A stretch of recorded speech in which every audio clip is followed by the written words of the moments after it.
Fellow Ghanaians, a very good evening to all of you, and thank you so much for joining us here on Upfront on the JoyNews channel. It's Wednesday, the 15th day of December 2021, and so you know that we're 10 days away from Christmas.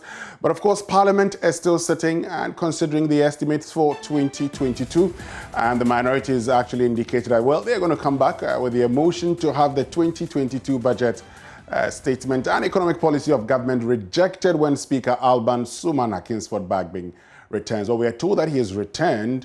All things being equal, he's expected to be in the chair tomorrow. And so what will the minority do? Are they going to go ahead and ensure that the 2022 budget statement is rejected once again? Because then it was rejected earlier. And then, you know, the majority side said that was wrong. And so they came back. And with the 138 persons in Parliament, or 137, well, we're not interested in the controversies this evening. But one of the things we're interested in is that the majority leader in Parliament, Osei Chairman Sabon, so he's been addressing, Ghanaians. So one of the things he's talked about is the fact that the e-levy is very, very important for the running of the country. He's also talked about the fact that the assemblies would have to generate a lot of revenue in 2022 to augment what government can provide for these assemblies. So that's brought up our discussion for this evening. I am sure this is not the first time you've heard of the assemblies having to increase their revenue generation, particularly their internally generated funds. That's something you've heard over and over again.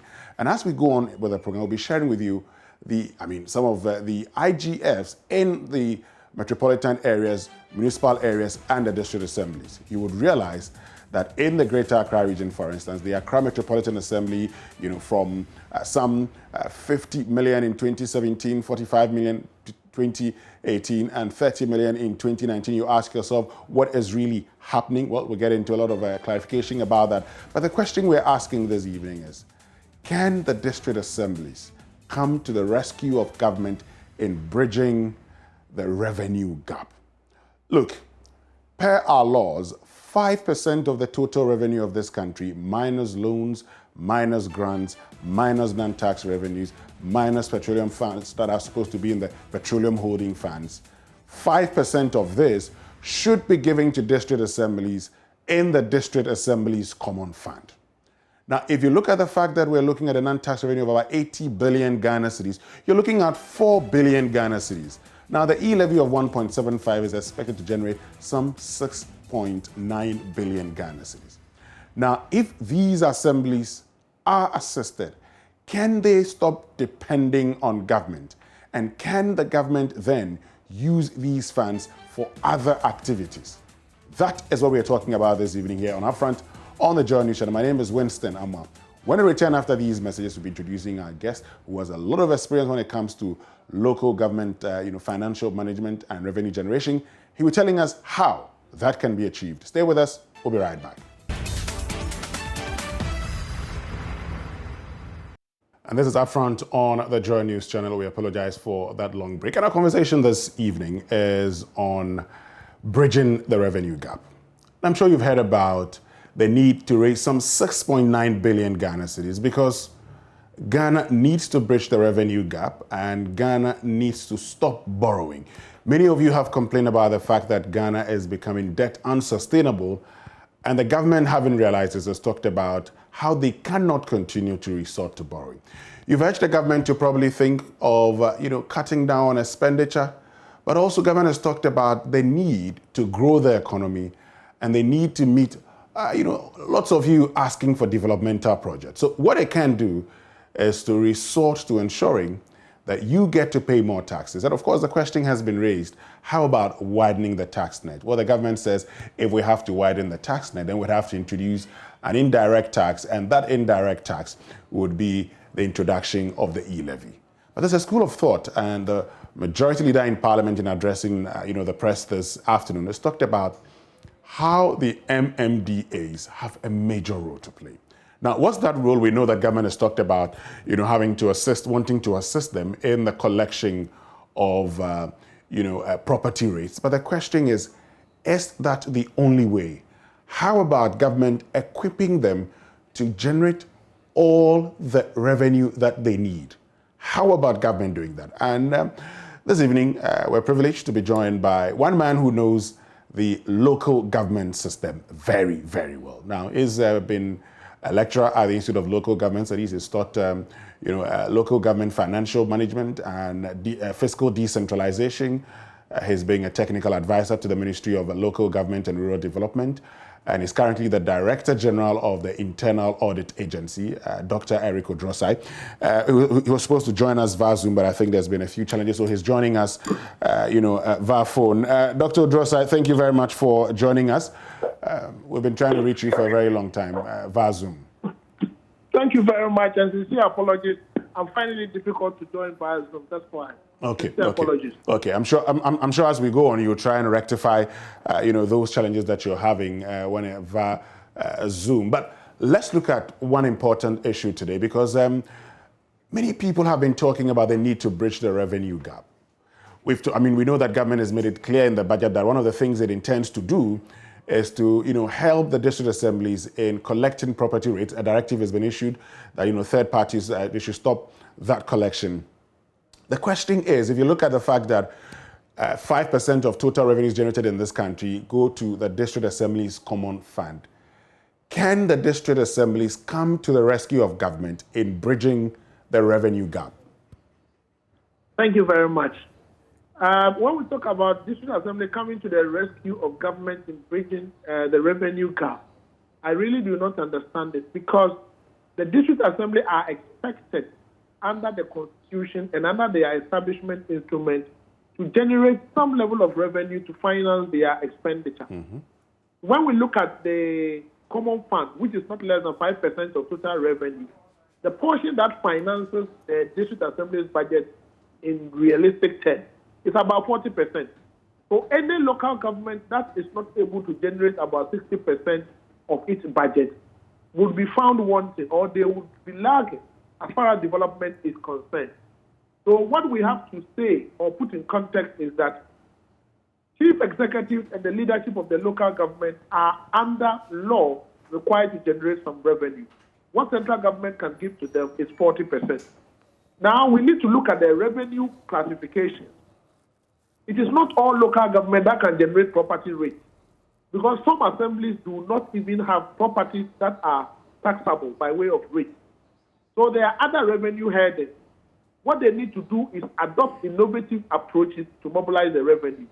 So the challenge that I have seen with the local government sector or local governments across the country is that most of them are just not thinking outside the box or adopting strategies that would help them mobilize the required revenue. They are over-rely on central government revenue. So as soon as the common fund delays, you see that assemblies across the country, or majority of them, would be found wanting. What we need to do is to get chief executives who will manage local government like businesses, think outside the box, and appreciate the fact that they have a responsibility to generate 60% of their revenue. And to be able to do that, we have to peg the salaries of chief executives against the IGF of local government. At the moment, the salaries of chief executives are paid from the consolidated fund. Mm-hmm. So whether they generate the revenue or not, they will be paid. But if we peg their salaries against the IGF, I'm sure they will think outside the box to generate more revenue. Now, talking about the revenues of the district assemblies, of course, we do know that there's a district development fund. We also know of other performance-based funds that they would get, as well as the IGF and the district assemblies common fund. In other jurisdictions, China, for instance, has a tax sharing system, and the tax sharing system would ensure that the assemblies or the provinces would collect the total taxes, to keep 60%, share 40% with government, and the 40% they share with government will be used to assist other provinces that are not able to generate enough revenue. In Ghana, we've talked about how we can get some districts off the common fund. But I would want us to look, beyond it and say, not just getting them off the common fund, but also ensuring that they're able to generate enough revenue, of which some could go back to government to be given to others that are not able to raise enough funds or revenue. What's your take on that? Well, Winston, there are two issues here. Mm-hmm. Taking local government off common fund would be difficult unless we amend the Constitution. Because Article 252 makes it clear and makes it an entitlement fund for all local governments, even when they have it in excess. So it will require constitutional exactly. Can't we? I mean, and that's something we can do. That's something we can do. But looking at the way the constitutional review process work has stalled, I'm wondering whether we'll be prepared to do that. The second one is about local government generating revenue in excess of what they need and give some to, or unlend some to central government to give it to other local governments. I'm yet to see one in Ghana because almost all local governments in Ghana have a deficit budget. The difference would be expected to be supplied by central government. So it will be extremely difficult. But what I have seen happening in other countries is a country like Uganda, where we have ginger municipality that can generate enough and then even lend some to central government. Exactly. We can start it in Ghana. We can then start piloting in the Metropolitan Assembly. So we can have the AMA, we can have the TMA, and we can have the Tamale Metropolitan Assembly, and then even Second Takrady Metropolitan Assembly piloting. But then what it then means is that we should give them the space and the leverage to be able to mobilize the required revenue. At the moment, they have revenue mobilization guidelines. So there are lower limits and then upper limits beyond which they cannot go by way of revenue imposition. So that on its own has some restrictions. And I think it comes from our governance system because we are a unitary state. The local government, though they are supposed to be fully decentralized, but it is decentralization by devolution. So there is some level of monitoring or control from central government as far as even revenue mobilization is concerned. Now, you talk about being given the space and leverage. What do you mean? I mean, as a what I mean is that we should not give them guidelines on revenue mobilization. Okay. If we want them to mobilize enough in excess of what they need, we should give them the space that, look, you can impose any tax that you want as a local government. And you can imagine the chaos and the confusion that it will create in this country, because then we wake up one day and you have AMA imposing 80%, 60% property tax on all properties within Accra. So then the central government will have to come in. So it's a chicken and egg situation. But I think that some of the local governments are really not working. Some of the local governments are really not thinking outside the box because they get money from central government, DDF, DACS. They are comfortable. But if we take the chief executive salaries off the consolidated fund and peg it against the IGS, I'm sure they will make sure that revenue is generated so they will be paid. Let's look at, this whole property rates thing. I mean, the Ghana Revenue Authority, the government had indicated in the budget that they wanted to assist the district assemblies to, collect these rates. You think that's the way to go? Oh, I think people have not looked at the Ghana Revenue Authority Act. As part of their act, they are required to advise and support local government to develop systems for revenue mobilization. Implementation is another matter. So if government is saying that the GRA would have to help local government to mobilize, especially property taxes, it is not out of place because it is within the laws of the GRA. However, whether the assemblies will be cooperating enough to allow themselves to be supported by GRA is another matter. But I think these are implementation issues that can be resolved. Because if we are able to get the database correct, because, GRA, they have a very good database, and they have enforcement mechanism, which is apolitical. One of the challenges assemblies have had is the political interference, even as far as revenue mobilization is concerned. At times, you get some untouchable politicians who may decide not to pay property taxes. If you want to go and lock them out, you will get a bigger political person interfering. But if you have GRA supporting you in that regard with accurate database, I'm very positive that they will be able to collect it. But Winston, let me explain it to your listeners and then viewers that we have gone through this before. Before Common Fund was created, we had something we call seeded revenue. The seeded revenue was a revenue collected by the then IRS. Then it will go to Ministry of Local Government. Then the Minister for Local Government will share it by a certain formula to all local governments. That was then seeded revenue, and they were mobilizing enough.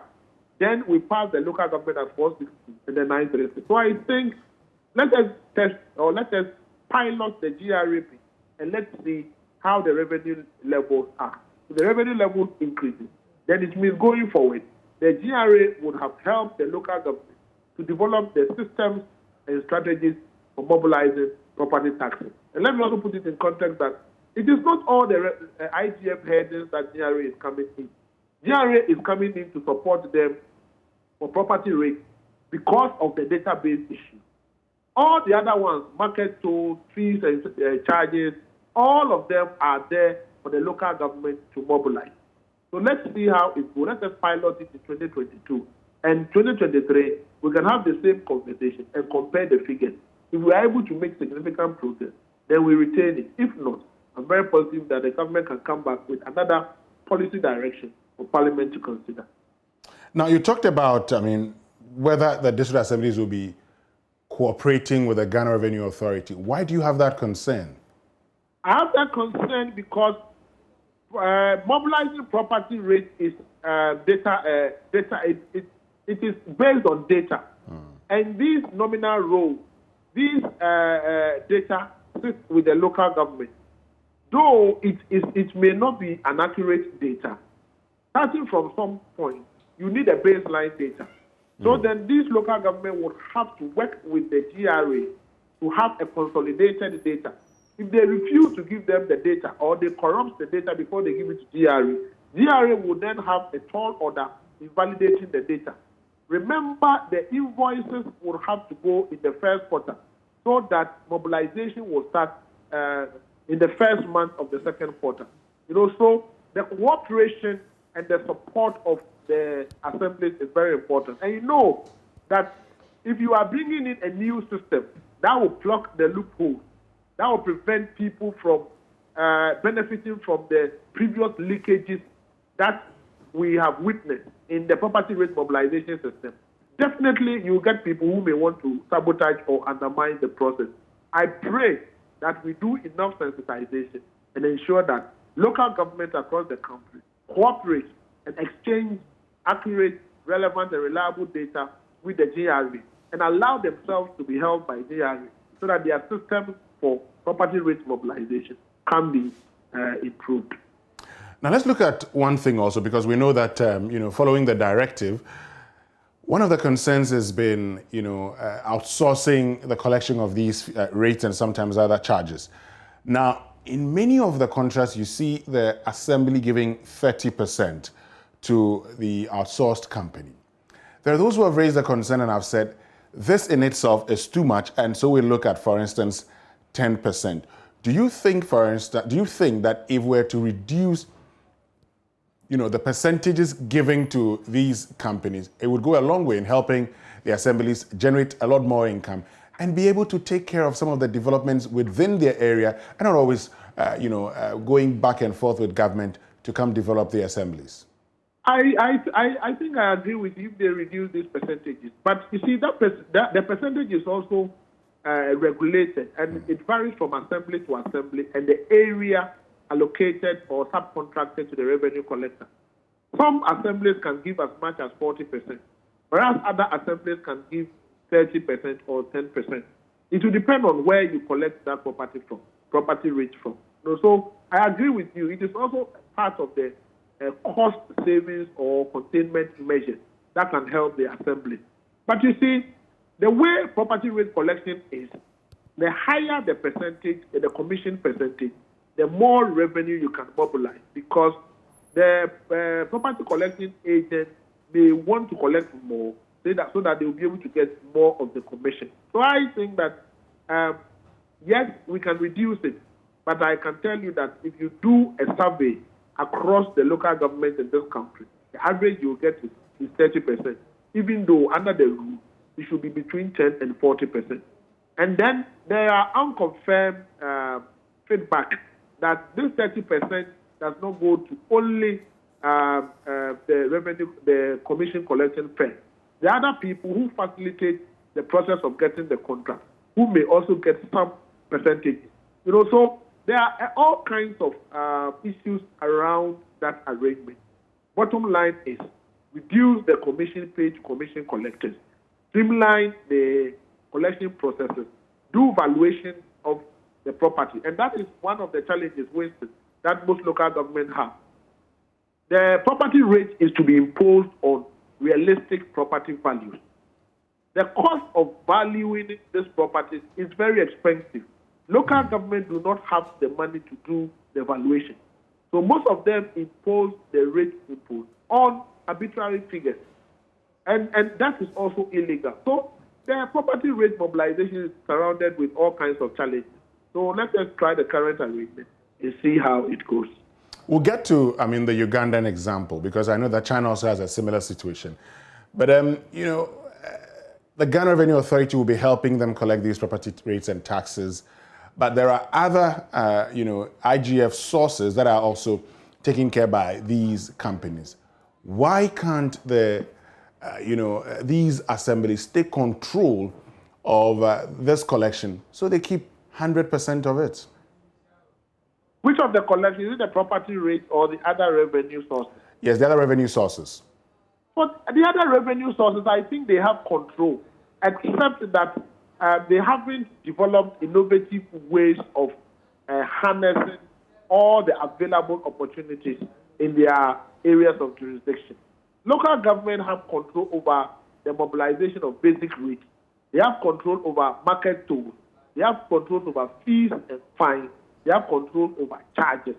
They have control over investment. They have control over even land. And they also even get some of the school lands revenue. So all these sources are there. But like I said, you need an innovative leader to be a chief executive. And let me also explain something to your listeners and viewers, that the word chief executive was not given to the political leadership of local government for giving sake. It was given to them for them to manage the local government as a business. Because from day one, the Constitution anticipated that they have a responsibility for mobilizing revenue. But the challenge and the lacuna in our law is that we peg the salary of the chief executive against the consolidated fund. Instead of pegging it against the IGF, we are asking him to mobilize. So that is the challenge there.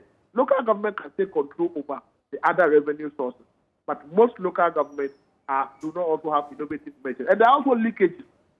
There are lots of leakages. And there is this lukewarm attitude towards some of the revenue mobilization officers. Because government will pay their salary.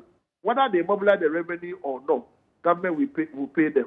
Except that in recent times, some local governments have employed IGF staff who are paid from the IGF they mobilize. So as for those ones, they are able to mobilize because they know that when the month ends and there's no money to pay them, they can't get their salary. But those who are paid by central government, they don't care whether they mobilize or not. It's another matter. So I think we have to re-engineer and restructure the whole revenue mobilization process for local government if government really want to make an inroad as far as resource mobilization and support for local government is concerned.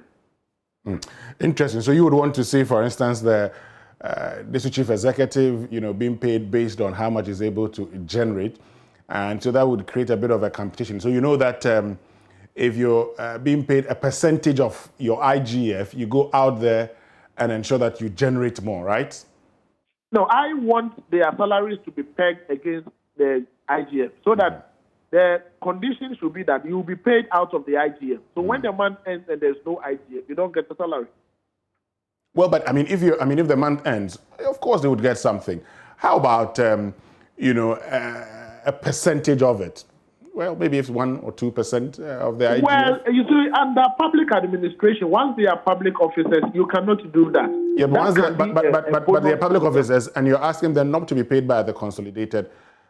No, it is not all public officers that are paid from the consolidated fund. Some are paid from the IGF generated by the public institution. So that is the model I'm recommending for local government, that chief executive salary must be agreed upon, but must be paid out of the IGF mobilized every month. So at the end of the month, if they don't have enough IGF to pay a chief executive salary, it is deferred to next month. In that case, the chief executive would make sure that the revenue collectors collect enough revenue so that they can finance their recurrent expenditure and then get some to pay his salary as well. Great. So, I mean, talking about the District Assembly's Common Fund, I know this, I mean, we've kept going back and forth about it. We should be looking at taking some assemblies off. So that's something that we all know, that some of the assemblies could go off, the District Assembly's Common Fund. Of course, that would also, would that also need, an amendment of our laws? Yeah, it is basically an amendment of the Constitution. If you want to take a District Assembly off the Common Fund, the reason is that Article 252 gives an automatic entitlement to all local governments. So if you fail to give a local government its portion of the Common Fund, that local government can sue for it under Article 252. So if you want to take them off the Common Fund, they will have to amend our law, especially the Constitution.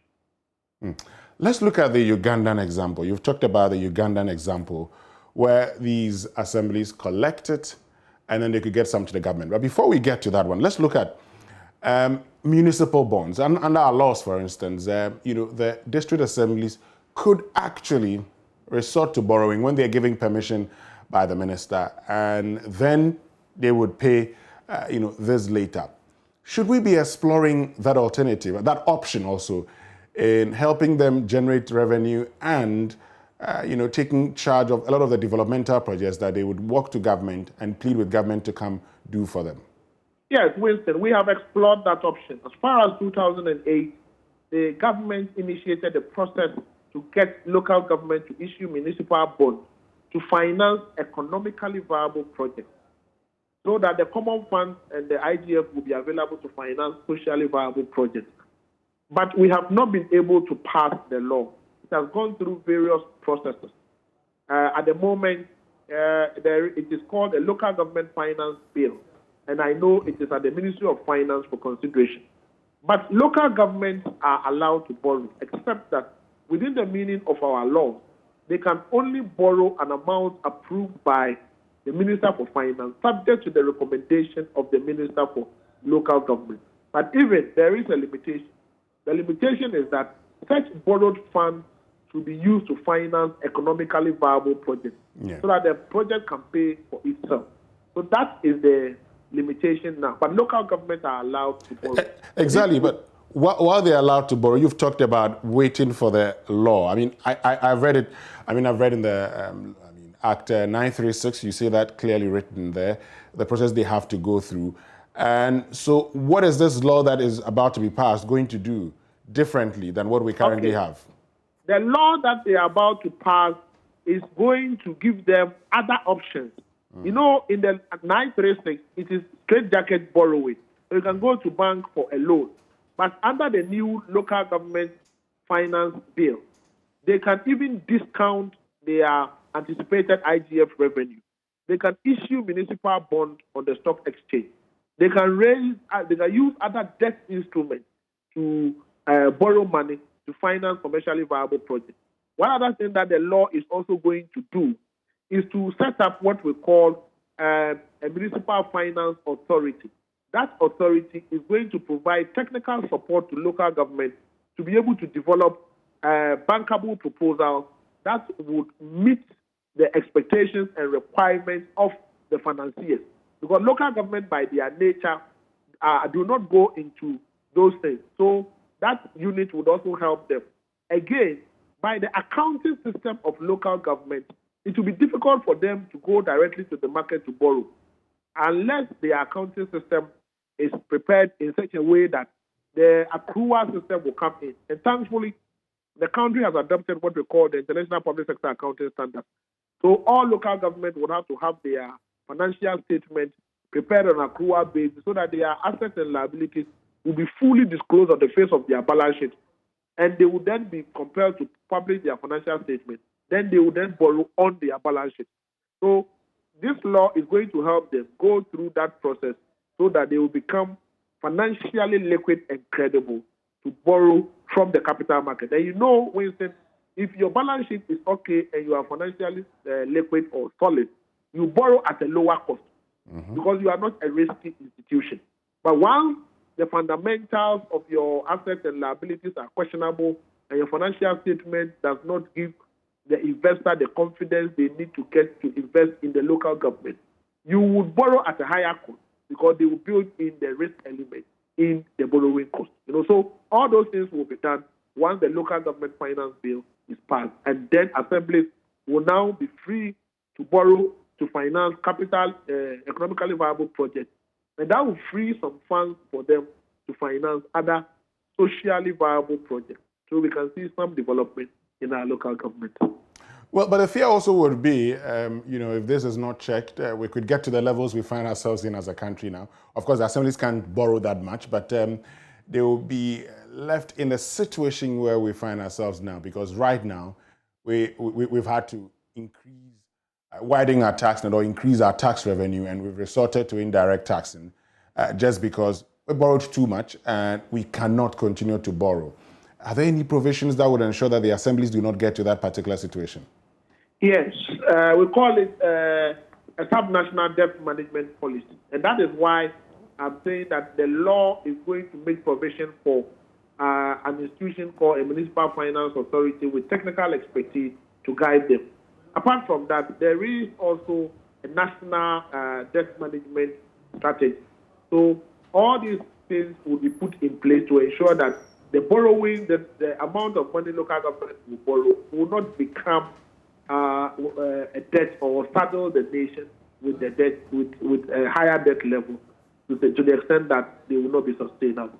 So there are safeguard measures in the law to ensure that these borrowings will be used for the intended purposes and the funds will be able to pay for itself so that it will not saddle the nation with debt.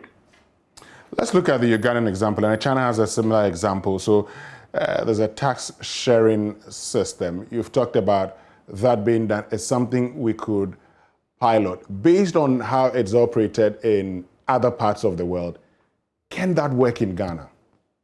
Oh, it can. And let me say that in 2008, the government set up what we call a Municipal Finance and Management Initiative, and the World Bank was supporting government to pilot in 4 municipalities.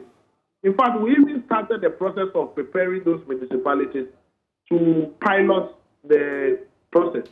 And these municipalities were KMA, Home Municipal Assembly, I know Tamale Municipal Assembly was part, and then Secretary Metropolitan Assembly was also part. And we were preparing them to issue the first municipal bond on the Ghana Stock Exchange market. But I think there was a change in government, and that was the end of that project.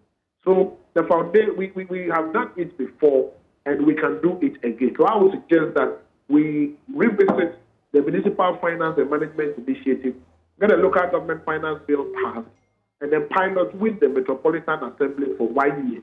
If it proves successful, we will be able to upscale it across very good urban municipal assemblies, and then it can go into all local governments in the country. How about a tax sharing system, as is done in other jurisdictions? Yes, we can do that, but I would advise that we would let us pilot with the GRA's involvement in property rate taxation first. After 1 year, we will be able to develop a full-fledged tax sharing system, and that will then take us back to the ceded revenue concept. I think we've done it before, but this time around, I think let us look at it from revenue heading to revenue heading basis. It is doable, except that, it is difficult to introduce new policies and new changes because of the resistance. But once you are able to pilot it and it proves positive, we will be able to upscale it.